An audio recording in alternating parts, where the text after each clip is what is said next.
Hey Mirmiko team, today we're talking about a topic that can be pretty stressful, both for us as keepers and for our little ants: how to move an ant colony. This step is sometimes unavoidable in the life cycle of a colony, and it can be a real challenge. But don't worry, with the right methods and a little patience, it can go smoothly. So are you ready to move? Let's go. First off, it's important to understand that moving a colony isn't something you do lightly. Ants, like us, like having their little home, and when it's time to shake things up, it can be stressful for them. But the goal here is to offer them better living conditions in a new space while gradually degrading the conditions of the old nest. The idea is to gently encourage them to leave without adding more stress. Before you get started, there are a few prep steps you shouldn't skip. You'll need connection tubes, a pair of forceps, and an anti-escape tool like an elastic band or foam. It's also essential to choose a stable and clear area to work in so you can keep everything under control. The calmer and more organized your workspace, the easier it will be for both you and your ants. One of the first things you'll do is degrade the conditions in the old nest. You'll play with the humidity, temperature, and light to encourage the colony to leave. You can raise the temperature a bit, reduce the humidity,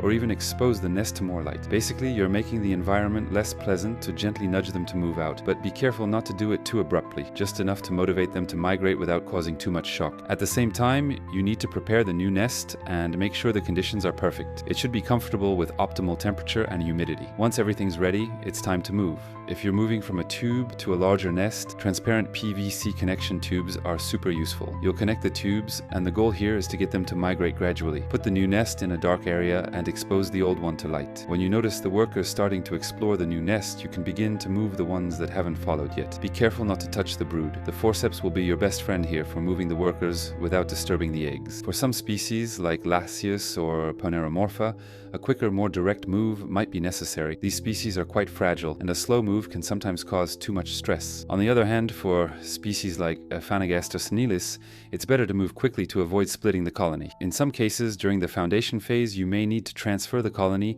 from one tube to another. For this, prepare the new tube with a water reserve and use sticky tack to secure it. Connect the two tubes, making sure to expose the old tube to light while keeping the new one in the dark. Once the colony has moved, carefully remove the old tube and seal the new one with cotton to prevent any escapes. If any workers haven't followed yet, use your forceps to move them without touching the brood. After the move, you need to stabilize the colony. A few workers may unfortunately die during the process, but this is completely normal. It's also important not to disturb them too much in the following days to avoid further stress. You'll need to be patient and let the colony adjust to its new home. In summary, moving an ant colony requires precision and patience. If you've prepared your materials well, picked the right time, and ensured the optimal conditions for the colony, it should go well. But remember, every species is different, and you might need to adjust your method depending on the situation. That's it for moving an ant colony. I hope these tips will be helpful the next time you need to relocate your little colony. Don't forget, the key is gentleness, patience, and adjusting the move to each species' needs. If you like this content, leave a thumbs up and subscribe to the channel so you don't miss our next myrmecological adventures. See you soon, Mirmiko team.